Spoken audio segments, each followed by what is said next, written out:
when I saw the TV show about thing called computers. It looked like pure magic to me.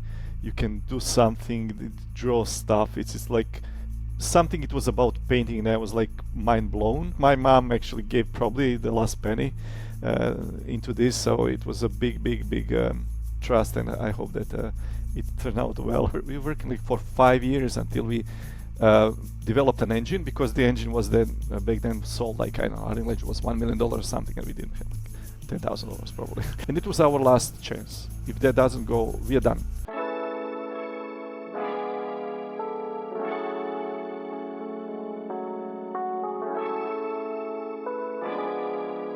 You're listening to Board with Nelly.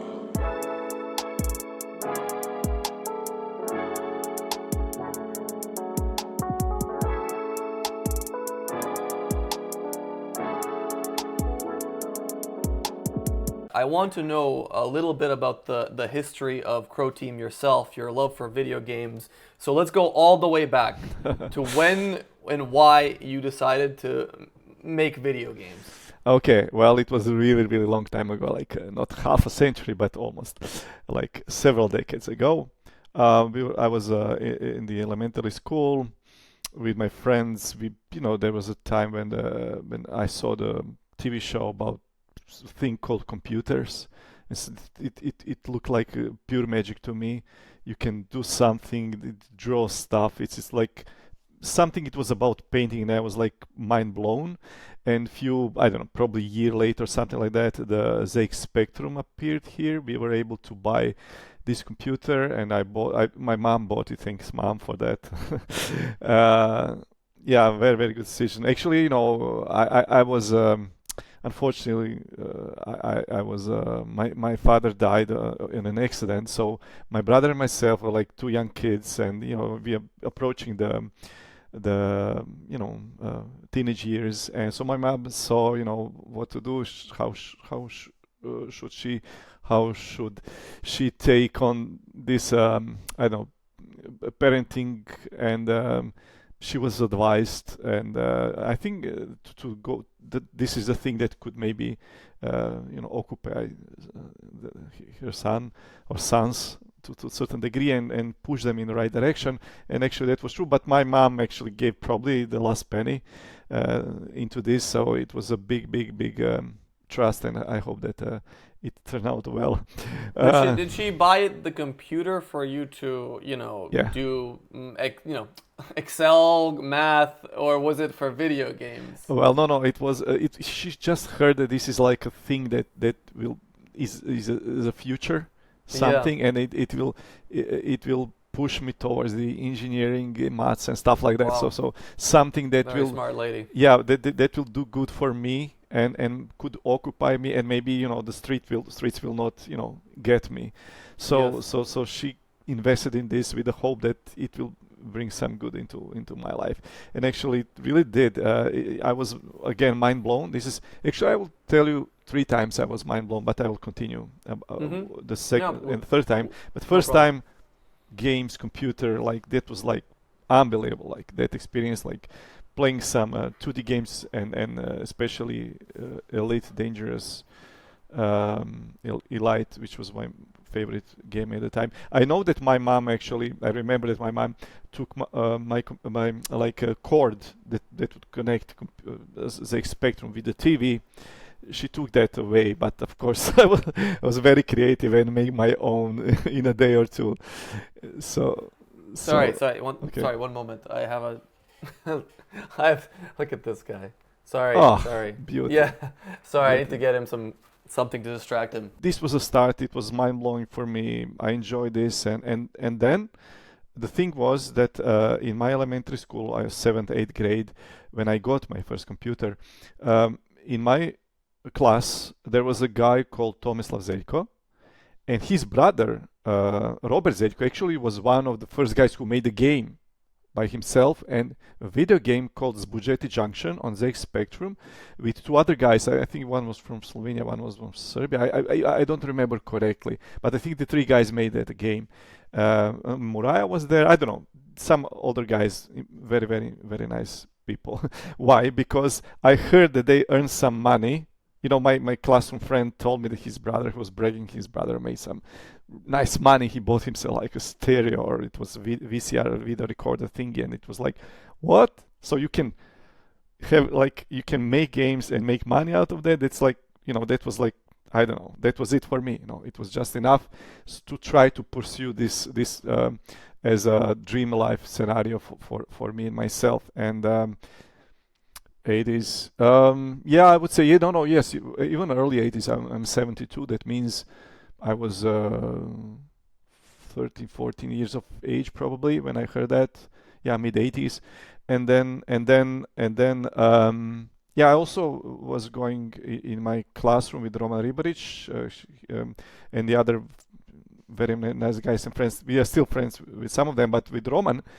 And later, as we went to the high school, we actually meet some other guys like Dean Sekulic and Damir Peric and Davor Tomic, who were all part of the the core Croteam group, and some were there in the beginning, some didn't continue, some jumped in later, and Admiral Lezic, who is Dean's friend, and his brother, and just like a group surrounding this core. And that's how we actually, but Roman and myself, we went in the same classroom in first 8 elementary school. We discussed that was a dream. We walk around just dreaming about that, how we will make games and stuff like that. So we actually tried to do something. And at that time there was like a game called Sensible Soccer, which we really like to play. Okay, so we switched from ZX Spectrum to Amiga. And on Amiga we played quite a bit that game, and of course all other games, but we really love it because we love soccer, playing soccer anyways. We like football Asian. And I play today actually. Later on I have a match. So okay, so but we enjoyed football quite a bit. And there was like okay, so I made my own puzzle game that was clone of a famous Sokoban game. It's really one of the best games I ever played. You push some kind of crates in a labyrinth, and you have to get them to right places. This is very, very famous game from 80s. This was my beloved game. I made a kind of a clone with many different upgrades and custom levels and multiplayer and whatnot, right? A version of where you pull instead of push and stuff like that. So I made this, and I contacted the publisher of that original game, but they didn't even open the envelope. They just returned me back that they are not allowed to open the envelope, something like that. So I wasn't even able to get in touch with them to discuss if they would be interested in my game. But later on, I was constantly trying to get to some contest where I would be able, like, entry point into this gaming industry. And I found across to this I would say Amiga magazine, but on discs. And then there was like a little advert there where it says guys or people or teams from Eastern Europe, if you want to join. And this is the guy. Yeah, so actually send us your games, or if you want to make games and stuff like that. So actually I contacted this guy and sent him my game that I worked on like for a year or something plus. And he said, like, okay, maybe this is not the game that we will publish, but you prove that you can make games. I have 3 pitches. If you want to, maybe we can discuss, and who are you doing it. So at that moment we get together, Dean, Roman, myself, and Damir was at that time, but he left pretty early, and we kind of formed Croteam. Like we wanted to have, like, not me as a person, but I gathered them, so we get officially, and we started from Roman's apartment. We sent some faxes and discussed what we could be doing, right? And we select one of those 3 pitches was a football game, because next year, like in 8 months, was a European Championship, I think, in England. So that was actually deadline where we wanted to we needed to finish this game. So we immediately started working on it. Then we called in the Alan, who was one brilliant programmer on the demo scene, and we also called Tomislav Pongas. Okay, I had some contacts with him on my previous game. He did a little bit of art for that game, and it was really a crew, very exciting, very talented, young enthusiasts. I think it's also interesting that it's four people that all had parents that understood or let them at least go down. Because if I still tell my mom today I play games and she's like, "Oh, when are you gonna grow up?" But to have the foresight in the '80s, not to only buy a computer, but to let your son not only play video games, but like try to make video games, it's like you hit the ultimate jackpot of Balkan parents. Yeah, okay. There was always a laugh, because, they saw our passion, our hard work. They saw how much we invest into it and how passionate we are about it. But they didn't believe. They didn't. No, never. They didn't thought that they even heard about anybody. There was the same words like when you will do something real, something. Yeah. That was always like that. But for example, it was a very weird situation because some of my friends' parents called my mom, and although she was attacking me when you will do something serious, right. At that moment she tried to defend me and say that the guys will do right, so it was weird because nobody actually believed, because there was no data that you can see, like something. Right. It's the brand new Wild West, unexplored. I'm also kind of like you because my dad finished computer science degree, so I was one of the first people in Samska Mitrovic to have a computer. Oh. So he was letting me play Mortal Kombat at like 7. So he was like, whatever, man, it looks fun, just cool. Clean up after. Yeah. The thing is that we spend, when you see that somebody puts so much passion into it, and I was really, like the whole days we were working on this game, and we managed to make it really, really good game. And the first game that we made as a Croteam was called Football Glory. It was a game for Amiga, and it was pretty successful. Probably second best game from our publisher, and that was something that we earned a little bit of money. It was pretty good for that time, but we were teenagers, but it wasn't like a huge amount. But it gave us a boost that we should continue doing this, that there is something there, and then we have something special as a group. And then we tried to, at that moment, at that moment, the second mind-blowing thing came to my world, and that was Doom. And that was first-person shooters, and it was like PC was rising, and Amiga was dying slowly, sadly, because we really loved that computer. But then again, PC showed the power and so much abilities, potential, definitely. And Doom, we played Doom like crazy. It was mind-blowing for us, and we wanted to do something. Always wanted to do something that we want to play. This was our religion for like, we made games that we like to play, and we were happily to several decades later we still do that.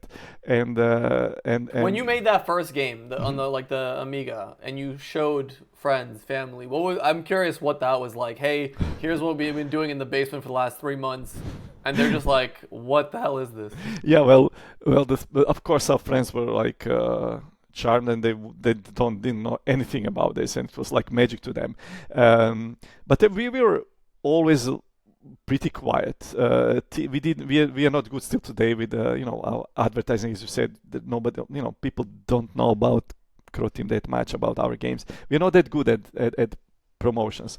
I don't know. It's part of DNA. You've gotten pretty far without being good at it, though, so that's good. Yeah, but we really are really good in team spirit, in hard work, in engineering technology, and love, passion. That's like 100%. Like you cannot love making games more than we do. And the team that we have had over the times, the team changed over times. Like, I don't know, probably more than 100 people went through Croteam, and today's team, like, mind-blowingly, people, engineers, I love them all, every single one. It's just unbelievable life having those people around and working every day. It's not a work. That's not work. That's the best kind of work, when it doesn't feel like work. You said in some interviews that there was other teams or smaller groups of people working out of their garages.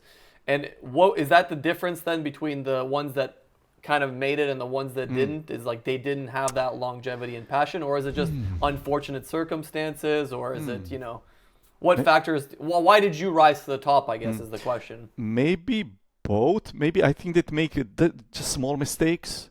For example, we had we at the time we were like also trying to be a hub for the other smaller teams because we had connections with the West world and with publishing. We try to help the guys to publish some of their games, and we actually some of them did like 2-3 games were published, like Croteam, and then I don't know what publisher was at the time, like Legend or whatever it was there, and then some of them had some of them were like one man team. The other ones were like 2 or 3 guys, and some of them made really basic mistakes. Like the guy made a game that was too hard. It was really, really good game. Embryo, friend from across the street, really, really good guy, exceptional engineer. But the game was too hard and it was slashed because of that. Otherwise, it was really advanced 3D game for the Amiga. It was really cool. And the other guys that we really love, they made Hrvoje and Mladen. They made Evil's Doom, beautiful game, gorgeous art. I love that game so much, but somehow they didn't. Maybe they were too late. Maybe something like. There's so many factors, right? The exactly. success. You had to be at the right time at one more. If you would be late like half a year or something, the Amiga market would die, and you wouldn't be able to get a good push for the future. And maybe I don't know. Maybe we were a little bit bigger group. Maybe that like 5 guys, 4, 5, 6 guys instead of 2, 1, 2, 3. But at the end, you pushed each other to stay in and keep going. Oh yeah, but I would say the stubborn mentality, like this is 100% innate, pushing, giving it like 100% that you own. That was always like our like we are like a little mafia. We gave everything we own. Like that's it. Everybody in the team gives everything that he can, and that was our motto from the day one to today. And that's why we are still doing that and enjoying it today. And of course, we started before the internet. Our first games were distributed over the discs and over the post. And then and now who knows how the next game will be delivered by the drones or something. But we went through a lot over the times, like rise and fall of all kinds of technologies, hardwares and whatnot. Genres come and go as well. Definitely, There's a million, huge, like digital, like consoles, like I don't know, free to plays, VRs, all kinds of stuff, all kinds of stuff. But let's go back, I guess, then to the Doom. You see Doom. What year did Doom come out? Early 90s, I think. Doom is like 93. Yeah. Doom 1. Yeah. And that was like mind blowing. And those guys, and those guys like id Software, the Carmack Romero and the crew, like those are our heroes. Also with Tim Sweeney and real guys. And somehow we manage over our course of our history to meet both teams. Okay, we met Sweeney at one of the conference, and now we are doing with Unreal, and we met some really, really cool Unreal people. But also id Software, we actually we were visited by Romero the last year in Zagreb. It was a pleasure to meet him and talk to him what he meant for us. He didn't probably know. Oh, actually they congratulated us when we published the first Series 7, which was really nice. And and some people that actually were like Harry, who is our boss in Devolver. He was from Texas. He knew the guys, and we knew we had some connections there. And actually, in one moment in time, we wanted to do something with id Software, which was really, really cool and they wanted to do something with us. They appreciated us really, nicely, and that was when you want to play with your heroes. That's gorgeous, and that was a huge compliment. But we tried to make something that we would play, so that was the reflection. What were you doing before that game came out in the early 90s? Obviously, one of the toughest times in that part of the world. It was a war. We tried to study a little bit. We tried, do some studies, but we work in parallel. And first of all, we made this Football Glory game, and then we make a sequel that was called Indoor Soccer. It was like futsal. It was like we also played a small version of soccer. I don't know, indoor soccer. It's like futsal. So futsal, yeah. Yeah, futsal is a version of soccer. Yep. And but we were too late, so that at that time the Amiga was going down. We made it for Amiga, and we then had to switch to something else. And then we started working on an engine that was like in the beginning it was 2.5D engine like Doom was, original Doom. And then we started in C, in DOS, and then we switched to Windows, we switched to full 3D, we switched to C++, then we switched to hardware accelerator instead. So we switched everything several times. Our first game was made in assembler, so Oh wow. yeah. Okay. So we passed quite. We were working like for 5 years until we developed an engine, because the engine was then back then sold like, I don't know, our engine was $1 million or something, and we didn't have like $10,000 Yeah. probably. Yeah. I So get it. but our So you always parents- felt like you had to catch up to whatever. yeah. You were always like a little behind to whatever the latest was. it was like we had to, this was the only card that we can pull. We had to make our own engine, and that was Right. a serious engine. It was perfect for us for decades to come. We made 4 iterations of that engine. I love that. That was like very, very exciting. Me being a programmer, working with technology, I love technology, making games like engine stuff, but I also like the content stuff, making the stuff that makes the Right. that runs the game, like specific. And so we developed our own engine, and it took us a while to get there to full-fledged 3D engine that is able to run this kind of game. And it was very specific. This was also one very good point, because we made our engine so that it can run the huge spaces, and it has a lot of colors. Because previously, like Quake and Doom, they were like paletted that had limited color range, and the rooms were small because of technology that they used to Right. I don't know, connect the rooms and optimize the rendering. So we switched that to new technology, and that's why how we love the huge number of enemies from the Doom, and this frantic dance with the enemies and projectiles. We love that.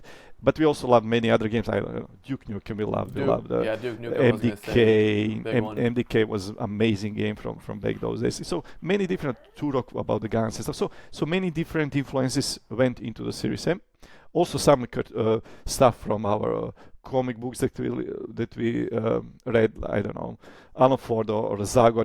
The stuff people don't know probably. It's like Italian creation Yugoslav stuff that we read back at the time, and many different influences that we were brought upon, along with this story or ancient aliens. I don't know, hypothesis or something like that Eric von Däniken presented in his own books. We were very young, and it was very interesting to us. So we put that into our games to Series M rides on this idea. You're building out an engine in the 90s to... First you start out with a 2D one, and then the games evolve to 3D. Yes. And then you're like, okay, well, how do we build on this? How do we make it our own unique thing? So for many years, you're just figuring out how to be your own thing with your own engine. Yeah, so what we did is first we made 2D engine. Well, it's not an engine. We made a 2D game, and we published it, and we earned some money. We know this is what we want to do further on. But next step was really hard. We started with 2.5D engine, but as the time goes by, until we were there to make 2.5D, 2.5D engine. 3D engines were on the rise. Like Quake 1 was there, so we know that we had to step up, and then we started developing 3D engine. It took us a while. As I told you, we changed a lot, like hardware, software, languages, everything, until we have made an editor, 3D editor, and ability to play 3D games. Alan was amazing tech master, and Dean. They combined, and we all helped to get there, like to develop tools and engine core technology to be able to run the game. And we started playing with it. Tome was started with developing ancient Egypt, environments and stuff. Roman was always like on all of parts of business, design, gameplay stuff. So he was involved a lot in many things. We were doing, each one of us, many different things, right? So Tomislav also did a lot of from Game Pires, Tomislav Pongrac. He also did quite a bit of work on the early versions of prototypes of something that will one day become Series M. Yeah, and we tried really hard, we worked really hard, but the first, for example, the thing is that our first version that we developed, and it was, we were excited about it, we wanted to show that to publishers, and we sent it to like 15 plus addresses to the segments of companies, of publishers that were supposed to judge and recognize good young talents games, something that is exciting. And actually we got three responses. One was no, the second one was no, and third one was no. So that's it, like we are like stuck with, we have something which is really interesting, really cool. We know that his potential is really, and everybody turned us down. So I don't know, we put everything into one card, make one level, one level, because we created like 40 levels, many enemies. Well, it was it was different. Then we put everything that we had into all powers, like redoing enemies models, I don't know, animations, level, gameplay, everything we redid and polished everything in, I don't know, several months' time. And it was our last chance. If that doesn't go, we are done. When we pushed that, at that time, internet started rising. And it was a time when internet appeared, and we pushed that onto the internet. And it was download of the summer of the whole world, the best demo of the summer. Wow. And suddenly, publishers started calling us because people were like, "What the fuck? Why don't you? Where's the full game? I want to play more." Yeah. how you should buy this game where we can buy it. This is amazing and stuff like that. So they started calling us, and then we make a deal with a very, very exciting deal for us because we selected a gathering of developers. It was a young, very alternative developer who was formed by publisher who was formed by the developers. Okay, so developers make the publisher, and they kind of offered make a statement on the net how the fair deal towards the developers should look like before. Before it was really not that. It was like music industry. Exactly, and there was a very important person at that time, Harry Miller, the guy who it was like long time ago. Harry Miller that published our first game. Today we are working with him again under his boss of what year was that? Series M was 2000. 25 years ago. Wow. So there's a few questions. In the 90s, there is a massive war going on. You're working in a space that's relatively new. You're very low budget. You're not making much money. Oh no, we have zero budget. Yeah, zero. But how are you? Our parents were investing. Wow, okay. Yeah, they believed that much, even in that time, even in something they had no idea what it was. Kudos to our parents for believing in us. But for example, Roman's parents, his father and mother, they invested. They had a little bit more money than I was. Not that didn't have that money, nor neither one of other guys. But Roman's parents invested. Nice money into us, so to have so we would have apartment and we would have food and just like an incubator. This is like the first Balkan incubator. A little bit, yeah. Wow. So that's insane. We had a small apartment, but with computers and tables, and we were like working like crazy there. But that's remarkable. Yeah, at the end everything turned out really nice. But it really relies on passion, hard work. Like really focus. I remember today, I see the kids, they're like, I don't know, it's 100% different. Like my first task was back on the Amiga. There was no why I started programming, because when I bought my first ZX Spectrum, there was a book there about programming. So, and I wasn't able to get my cassette player that was needed to start and load the game. So I was not able to buy this cassette player for a month or something like that. But I got this book, so I have a computer and this book. The book has like 100 programs of basic language, and I recoded every single one of them. And this is how I started coding. Wow. Otherwise, it's a happy accident. Pure brute force. Brute force, and I learned how to code, and it got me there. But for the Amiga, for example, I didn't have nobody know how to program for the Amiga in assembly language, and there was a guy in Zagreb that had copy of a hardware reference manual book copy, like photocopy of that. So my goal was, or friend who knows friend, to try to meet the guy, to gain enough confidence after several months to borrow this copy for one day so I can make another copy. And this is a goal for me, like copy of a copy of a copy. Right. So, but there is a knowledge there, and I go through every Yes. single line there and learn. Yes. And this, now you have like everything. Yeah, Like, you can get a full game made in ChatGPT now. not only that, like videos, like tutorials, Yeah. libraries, like Yeah. engines, like it's like so easy to start into it. But Right. then again, there is like a competition situation, so other challenges Yeah. for sure, right? Trade-offs. But it was extremely demanding at that time. We were like fighting with our nails to get to the ability to learn. Okay, Yeah. and I think that's an interesting part that's overlooked in a lot of the interviews that I've seen, which is like how there's a stretch of years where you don't have any money, but you're Yeah. building a game in the worst conditions. Well, not the worst conditions, but in very difficult conditions to build a game in an area of the world that is just getting computers. My dad was the first one in my city to have a computer, so I know what the early 90s were like. So I'm like, to tell him that there's 5 guys in a basement working on a video game in the early 90s is like telling him there's like pixies. It's like, it's like how are they doing that? Who convinced the people to do this? Well, the good, I would say that the first a good point, how to say, encouragement. It was very encouraging to get some money from our first game, which was not that difficult to make, and we as a group, core group, small team, made this like in 8 months, and we gained some nice money for that time, and it was like good enough for them. Okay, maybe they will grow, right? And we actually did, but that 4 or 5 years Here's was something. really here's something to and hold actually on this to. is the second something. The first something was just a word that my classroom mate had a brother who sold the game. That was first. Right. And the second one was actually A little bit of money.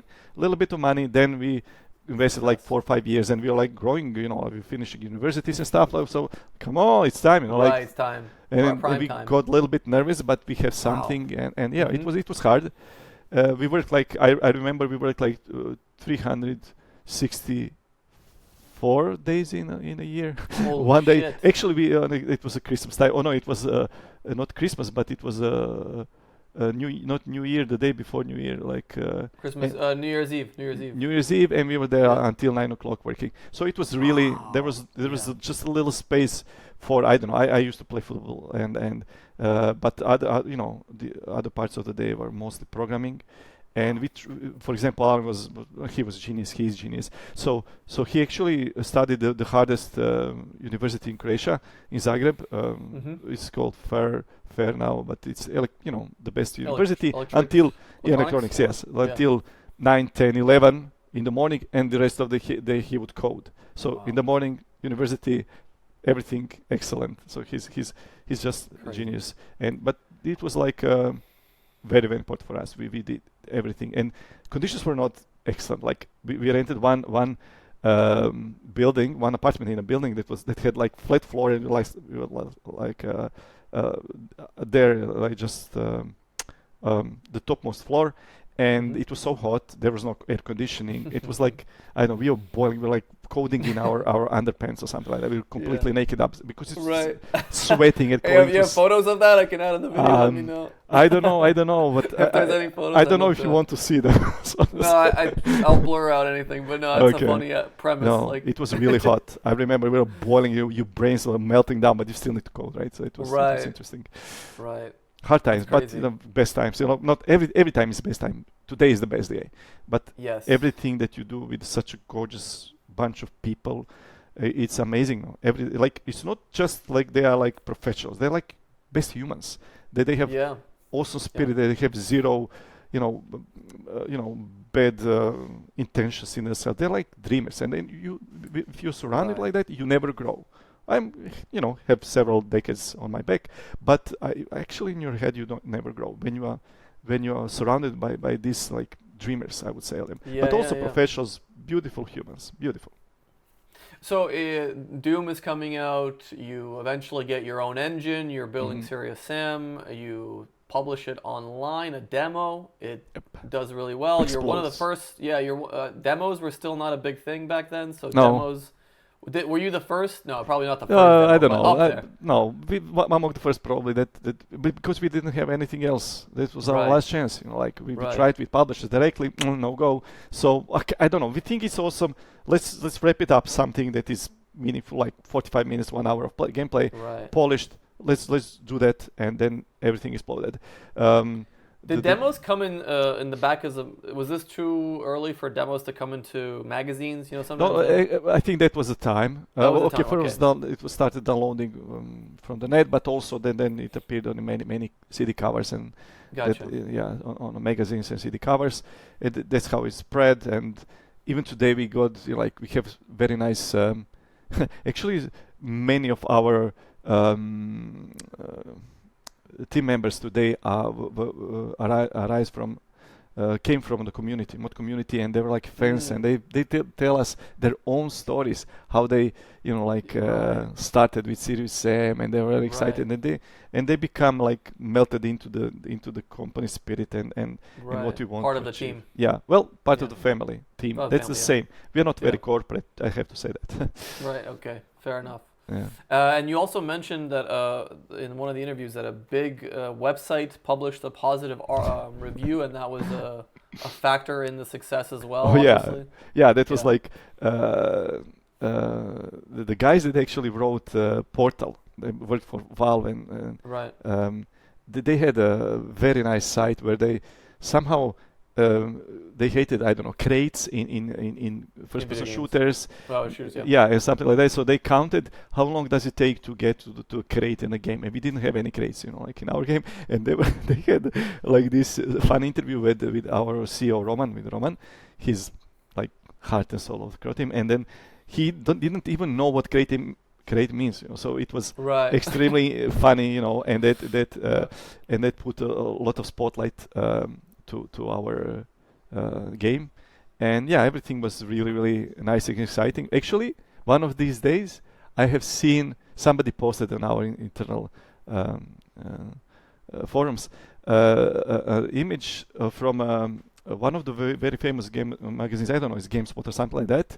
When they listed like for the best games of the year for the last, I don't know, 20, 30 years, and the game at the year when the Series 7 went out, we are number one, and not only one game, but two games were like that year came out. You know what the second game was?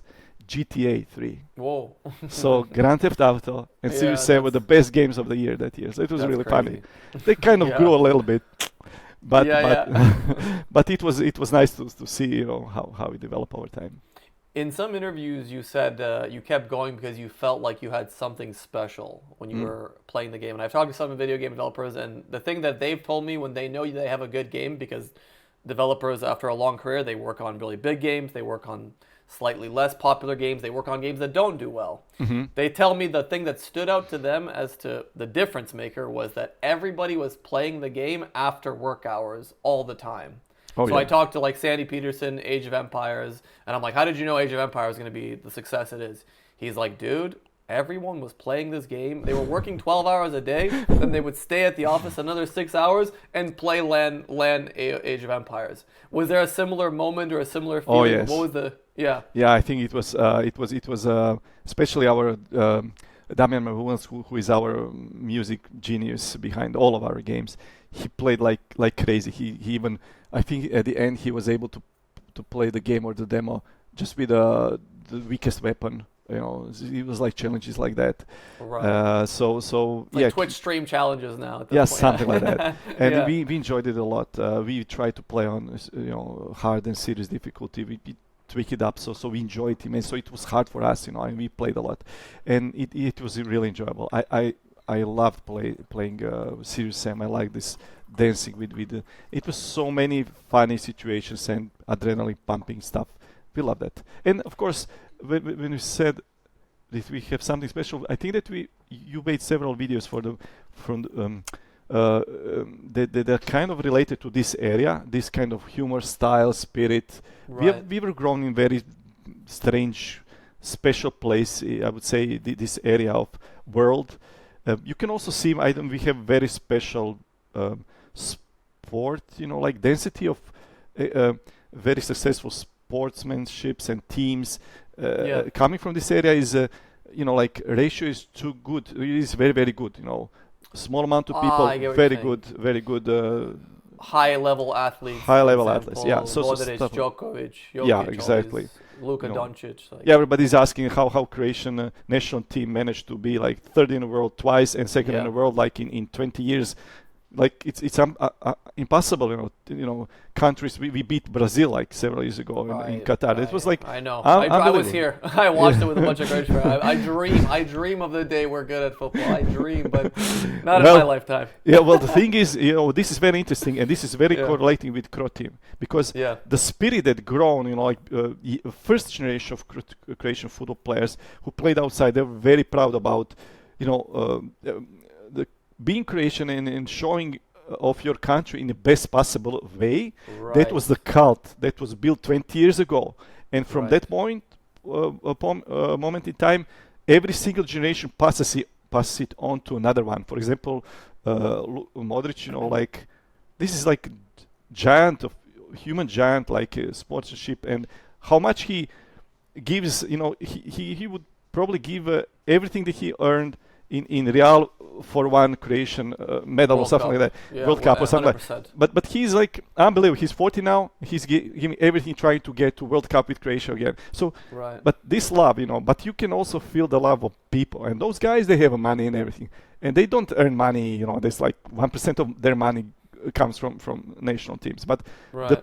the energy, the power and energy that they are giving into playing for national team is unbelievable. This spirit is something very special. They are doing it for the people, for the proud. And this is very clean. I like this. Is why I like Yeah. national competition stuff like that. And you can easily read the vibe of the nation. Like you can see how Spain plays, how Italy plays, how England, Right. Germany plays, Brazil. They have flavor, and those fans. I think it's very pure. Last year I went to European Championship and was following the Croatian team, and it's so nice when you see teams just like zero violence, just Right. dancing or singing those songs, encouraging your guys. It's just humanity at It's its like a play. It's maximum. like an orchestra. It's like every Beautiful, but all instrument. positive. Zero yeah. violence, zero hatred. So Amazing. That's what you're saying. The Amazing. Croteam and the people you worked with and the atmosphere. That's what it was Exactly. like. The All unity and positive. building on each other and wanting Exactly. to make a something big together as a showcase of the greater good. Exactly. right? If I would have to select hashtag for Croteam, it would be hashtag family. Actually, hashtag Right. family is the hashtag for the Croatian national team. And that's Yeah. the point. This is we do it because we love, respect each other, and we would give everything for our team members and just a big family of people. We are like acting like a stage where the very talented and people come and enjoy and dream and work hard because they love working it. We don't never check how much any our team member works. Right. We don't do that. If people will not be working hard or will not be giving their all, you will just die out. So Yeah, you'll everybody know. knows. Yeah, you'll Everybody know. knows, and we don't care. If we die, we don't care. If we are not worthy, it's okay. That's okay. Right. But if we push everything we have so far, we are doing genius games, enjoying every single day, and that's how it should be. That's how our motto of our company. Fair. Going back, I guess, to once the game has success with the demo, what happens after that? Because there's a whole new world that opens up. You're validated. You can now show the people around you this can be a profitable thing. You can pay back the Yeah. people around you that have invested so much time and energy. What goes on after that? Exactly everything you said. We Yeah. paid back when we earned some money. We paid back the stuff that to everybody and just enjoyed a little bit of success. But that was a huge step forward to something to more of this and to be maybe even more formal, like make a company and Right.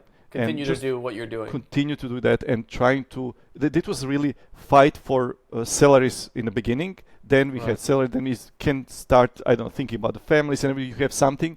Of course it's always battle when you do the Right. games. You Negotiating battle. cannot go to another Croatian company. It's just me or we or nothing, right? And Right. back in the days there was There was no like movement so much like in and out of country, going west. No, that wasn't. And there's no government funding either, right? No, There's no that didn't exist. Many taxes. That's it. Yeah. If you do well, we'll know about it. The tax man's coming. No. We never rise. We always succeeded only according to what we did. I used to say it's like growing carrots on a market. Like you grow carrots, if you put them, if people buy them, you have enough. Right. You validate it. And there is a very good saying that I really love that was made by Jonathan Blow after he did that great game Witness. And it was his.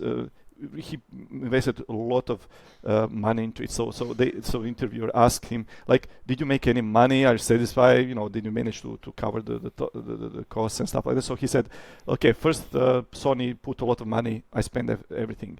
Then I invested my own money, huge amount of money that I earned in the previous game. I spent everything. We are not still finished. Then I borrow money, and we managed to finish the game. So if you ask me, did we do well?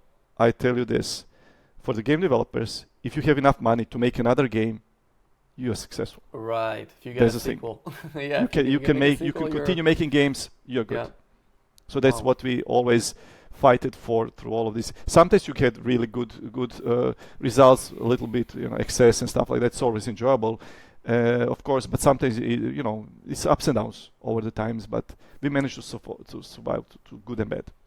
Is there anything that you regret not doing or doing differently in the earlier days that would have made a big difference or made things easier, or is that part of the process, the struggle, and everything that happened needed to happen? Well, first of all, I enjoyed every single second of it. Okay, some bad times, but in general, it's like 95% of good times. Then I think that we as a company, we were like maybe these were like conditional at that time, but we were like. We were a little bit afraid about trying maybe something else. We invested too much into Serious Sam's. Too long we worked on Serious Sam. I think so. I love Serious Sam's, like unbelievable love. But I think that we could deliver maybe more stuff. So if ever, I really believe it's tough to get to make something new IP. That's hard, right? We made two beautiful RPs, Serious Sam and Talos Principle. Right.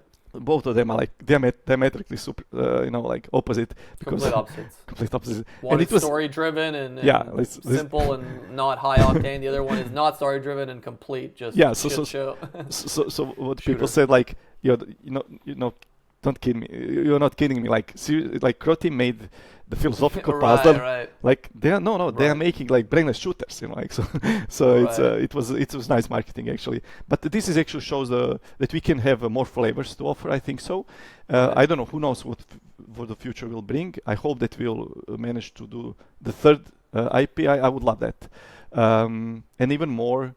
I see so many beautiful creative powers within the team. But it's always. You have to fight to survive and still have, and that means like something old, something new. I would really love to see the new creative power rising. I think there is such beautiful potential there, like great humans, awesome engineers, like huge love for stuff.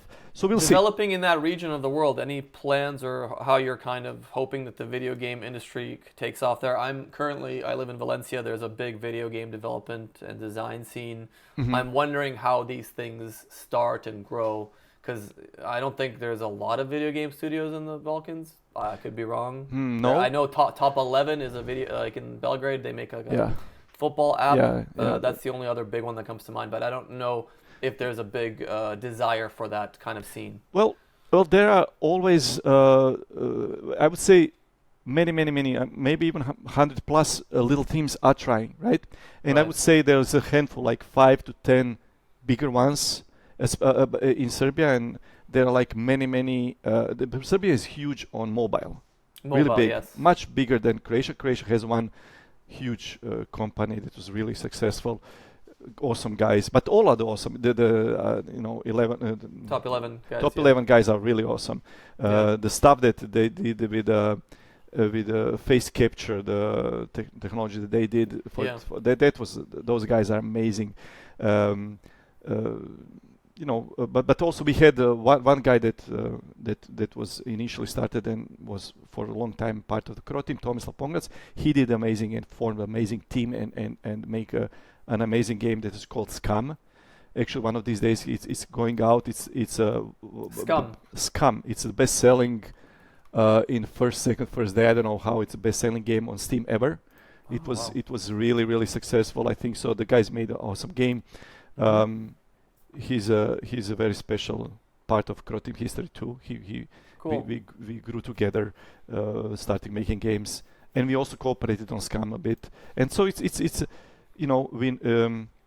You also have many spin-offs of your game, and you've also let other people come in and use the IP. And what's the criteria for like, hey, we'll let someone touch our very sacred IP? How do you determine good and bad projects? How?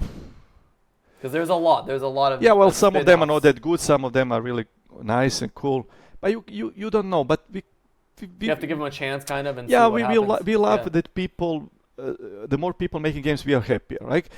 Also at one moment in time we had when we were like, I don't know, maybe riding on a little bit of success, we had an excess of money, so we invested into incubator of our own. We had several teams, 4, 5, 6 games being made at the same time. Wow. We are not okay. They were mostly independent. Roman was dealing with that, and actually from that mindset, the SCUM was also born at one moment. Then it's not born, but okay, I don't know exactly the details, but this was also part of that. Croteam is not only doing its own project, but maybe something else helping, or I don't know, code dev or something a little bit here and there. And some of those games are made. We help some people, and if those people and those teams manage to survive outside of the Croteam and start to grow, we will be the happiest people in the world. That's what we kind of feel. That's our obligation, and we would like to see that happen. So to help young future stars to grow and to have take the burden of the first game, this is always hard. And a future talent potentially as well. You're also hoping that some of these people will want to maybe work with you and come That's always always welcome, always a plus. So when you asked me before what I regret, so this maybe what I regret was that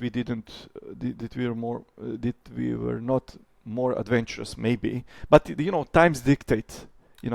Circumstances dictate. So survival is number one, and we always it is hard to survive. I don't know many game studios that survive 30 years or something like that. It's really hard.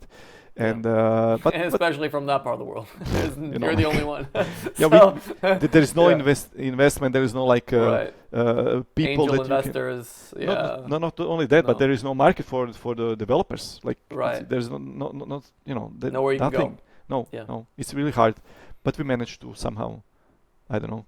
But love hard work again. I would say excellent engineering and each one of those guys who work with for Croteam is a master in his own craft, and they did it mostly by themselves, right? So it's not like freshman comes to Croteam. Right. No, we really accept when the time is good, when we need to, some people. When the fruit is ripe or when it's ready to be picked. Some of the guys, and this is the best actually, they pitch us, their skills and stuff like that. And if the moment is not right, we tell them, okay, maybe it's not the right time. We are very interesting. Your skills are awesome. Please continue, and please, if you will have this urge and desire when you come back, better times, better portfolio, please come back. And some of the guys did that, and those are some of the best people that we have right now. Beautiful stuff. Yeah.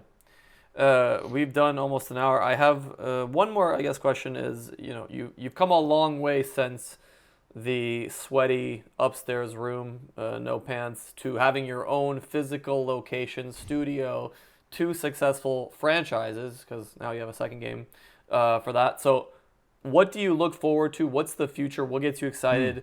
What's the next big thing that you're excited about? I usually say something new, something old, right? You have to. I think that we should try to become.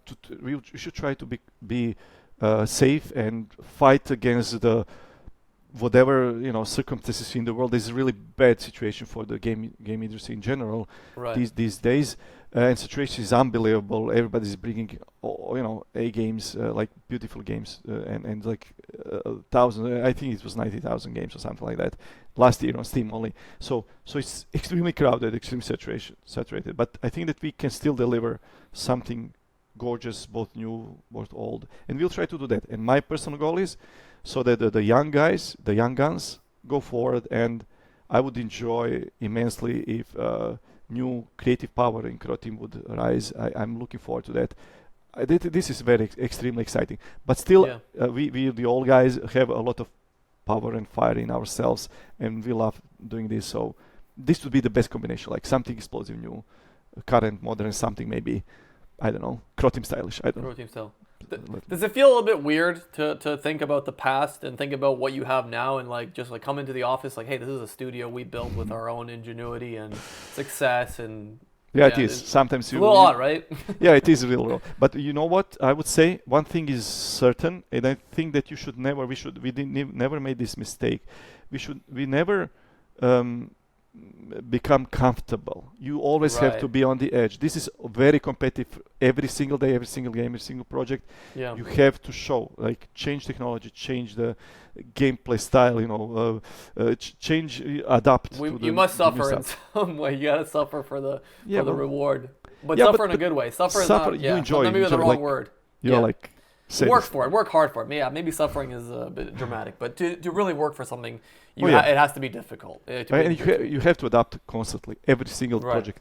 I can guarantee project now, second and third project will be completely different environments. So right. whatever will be needed is different from what is needed now and what was needed to project before, right? So yeah, we also tried a little bit of VR. That was also kind of exciting. That was the third time when I tried VR. Ah, It yes. was the third mind one. blowing, mind blowing in my opinion. So we invested a little bit in VR. We were like, Is there a one of the- non-rail shooter? I didn't check the latest VR. Have you gone to try and make a non-rail VR shooter, or is it still all? Because that's the next hurdle in VR, I think, right? Like Yeah, to go yeah. We completely did. off the rails. We converted some of our games into VR, and we made one particularly VR only game. It was called SCUM: The Last Hope. Actually enjoyed making that. That was pretty intense, frantic shooter. I think Okay, I've seen it, yeah. it did really nice. It was a nice small game, and we learned quite a bit. But to the studio of the size that we are, like Croteam is, I don't know, 40, 50 people. Actually, it's really hard to make a living out of making VR games on No a one, VR game. So no one has No. the technology. Yeah, yeah, it's so interesting. it is interesting. Maybe it's too early, but it's not dying. That's kind of cool. It course. didn't die this time. It's still, I don't know. On But the we'll fringe, see. it's We'll see. on the outskirts. VR is Yeah. still on a little bit. Yeah, it is, but it's not like Yeah. zero. And the two main companies like Meta and Valve and the other ones. And now you see the rise of like new hardware, new AI stuff. Even the bigger companies are starting to make glasses. And who knows? Like this is Future ER, is very VR, interesting. very interesting. Like with the Yeah. rise of AI and whatnot, robots, and it's amazing time to live. If we would just be a generation before, it's not nearly as exciting. But Right.